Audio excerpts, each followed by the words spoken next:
Voy shogird nimaga shotkada kraska qilyapsan? Biz uyda romlarni shotkada kraska qilamiz. Bunaqa 10 kundan bo'lmaysan-ku. Shuning uchun vayta qiling, tez bo'lasiz. Ustoz, yomon tulkisiz. Voy shogird, ana ayollar qaraga. Voy cho'ni. Qariya-ku, babuli. Sizga nafas olsa bo'ldi. Sen qattan ham bilasan, qarlar qadrga yetadi. Nimani? Yep. Qoshimma. Ishing tezsiz qil. Hamma mashinangizlar tayyor bo'ldi. Asijitilim qani? Ya biz o'g'ri ko'ryapsizmi? Ustoz, men oldim. Qizim qulpining hidini yaxshi ko'radi-yu. Tex pasport dokumentlarim qani? Qani?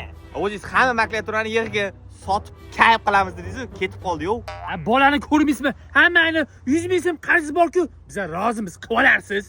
Mashina nima zavat bo'lmayapti? Nega zavat bo'lmayapti? Hamma benzinini to'kib oldik-ku. O'g'ri yedilaring. Qanaqa ustasanlar o'zi? No'rani usta. Ha nima bo'ya berdik-ku? Jentram oqida qora qilib qo'yibsanlar-yu. Nima qilibdi? Katta bo'lib yurasiz. Yo, ustoz, katta qiz bo'ladi.